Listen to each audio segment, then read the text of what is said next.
This is State Representative Jeffrey Elmore. Welcome to this installment of the Weekly Session Update, where you will hear about bills, current issues facing North Carolina, and actions of the North Carolina House. Let's get started. There was a lot of action as normal at the General Assembly this week. The protests seemed to calm down, but there were still several going on, but we continued our work in the legislature. Some bills that were sent to the governor was HB 158, waiving the road test requirements. This is a bill that I worked on with the senators on dealing with our driver's education programs. What this would do, it would help our 14 and a half year olds that have started driver's ed by waiving some course requirement hours that they had and get them into their behind the wheel instruction. And it authorizes the behind the wheel instruction to start with our driver's ed programs. It also will help our 16-year-olds be able to go get their license, their what is called provisional 2, because that's the level where they are required to have a road test. So they would be able to go ahead and go to the DMV and get their license so we can get them on the road. And then before they get their full license, which is called Provisional 3, they would have to take a road test at that time. So I think this will be very beneficial to our young teenage folks that are trying to get through our graduated licensing process so they can get their license and do the things that they need to do. So I've heard a very positive response about this bill from parents and students alike. So hopefully it's sitting on the governor's desk. Hopefully he'll sign this so we can get this going and we don't have to deal with backlogs. Another bill that was sent to the governor's desk was HB 1169, Elections 2020. This was the elections bill that I've mentioned before, and there was some clarifying language that was put in by the Senate.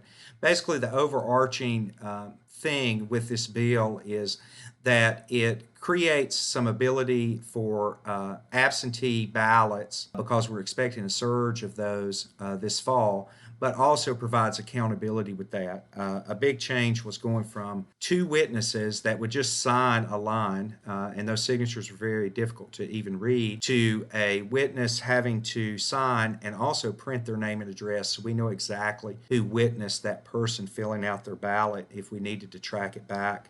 And it also provides some money for our local boards of elections to be able to meet some of the requirements that the poll workers will be under to create a safe environment for them as they work the fall election. Another exciting bill that was sent to the governor in reaction to his veto of HB 536, which was temporary outdoor restaurants for outdoor seating, that we passed last week. He very quickly vetoed that bill, and in his veto message it said that it eliminated flexibility for him to be able to make the decisions that he needed to make. He would not be able to roll back any of this if he needed to, if the situation got worse. So to address that, the bill was rewritten, and it also was rewritten to include some other pieces. So what it did is for your bars and distilleries and wineries, it would treat them just like the restaurants and allow them to seat outdoors and at 50% capacity to create safety and social distancing. But this also expanded into gyms and fitness centers, all of those health centers.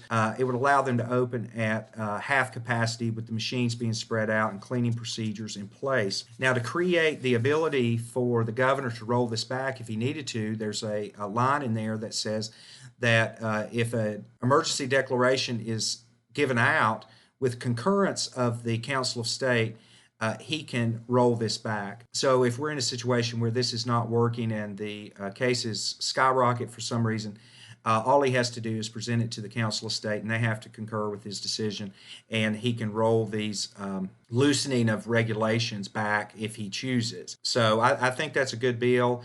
Hopefully he'll sign it. Watched his press conference today. He did not comment if he was going to sign it or not in the press conference. A couple of bills were sent to the Senate this week that I think are relevant. We sent what is called the Second Chance Act. This is an expungement bill. What it deals with is if folks have committed certain offenses, that they would be able to get it expunged from the record. Our rules on this currently are very strict, and expungements can only happen once in a lifetime. And what this would do is basically for non-violent offenses that were committed as the person was a teen, or their low-level offenses that they've served their time for, they would be able to request an expungement for them. This is very positive. It's got support from business entities because many times these issues affect persons, people being hired. It also has support from justice advocacy groups. So all folks on the political spectrum like this bill. And also to help our military folks, since we have a big military presence in North Carolina, we passed the Military Occupational Licensure and Audiology Interstate Compact. What this does, this deals with licensure boards to help if a person or a military spouse has come in that has this experience, this license from another state.